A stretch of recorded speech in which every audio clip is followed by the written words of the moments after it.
السلام علیکم ورحمۃ اللہ وبرکاتہ۔ امید ہے دوستو آپ سب خیریت سے ہوں گے۔ کویت کے بارے میں کچھ تھوڑی سی نیوز اپڈیٹ کرنی تھی آپ لوگوں کو۔ سب سے پہلی نیوز تو یہ تھی کہ ڈومیسٹک ورکرز کی واپسی کا منصوبہ آلموسٹ تیار ہے اور اس کی انشاءاللہ پہلی فلائٹ جو ہے 10 دسمبر کو متوقع ہے۔ اور دوسرا، سول آئی ڈی حاصل نہ کرنے والوں پر کویت گورنمنٹ جرمانہ لگا رہی ہے، تو اس لیے آپ میں سے جن کے سول آئی ڈی بن چکے ہیں وہ پلیز اپنا سول آئی ڈی ایشو کروا لیں۔ تھوڑی سی تفصیل کی طرف جاتے ہیں۔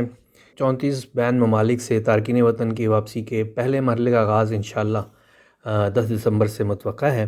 اس کے لیے سب سے پہلے کویت کے ڈومیسٹک ورکرز یعنی گھریلو ملازمین کو مرحلہ وار لایا جائے گا، اور انشاءاللہ اس مرحلے سے جو سٹارٹ ہوگا اس کے بعد باقی لوگ بھی اپنی اپنی ملازمتوں پر واپس آ سکیں گے۔ ڈومیسٹک ورکرز کو یہاں لانے کے بعد ان کو 14 دن کا انسٹیٹیوشنل کوارنٹین کرنا پڑے گا، جس کی ابتدائی قیمت تقریباً 300 کویتی دینار کہی جا رہی ہے۔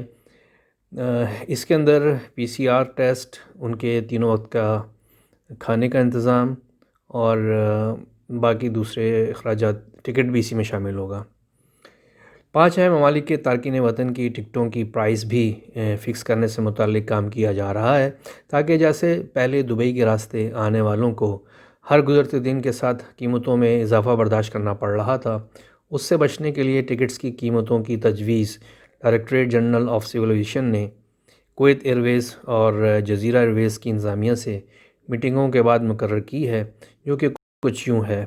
انڈیا کی ٹکٹ کی قیمت تقریباً 110 KD، نیپال، سری لنکا اور بنگلہ دیش کی ٹکٹس کی قیمت تقریباً 145 دینار، جبکہ فلپین کے ٹکٹس کی قیمت 200 دینار رکھی گئی ہے۔ غیر متوقع مارکیٹ کی صورتحال کی وجہ سے خدشہ ہے کہ ٹکٹ کی قیمتوں میں نمایاں اضافہ ہو سکتا ہے، کیونکہ دستیاب سیٹسوں کی تعداد کم ہے، جو کہ روزانہ تقریباً 600 کی تعداد تک ہوگی۔ اس طرح سے تقریباً 80,000 گھریلو ملازمین واپس اپنی ملازمتوں پر آ سکیں گے۔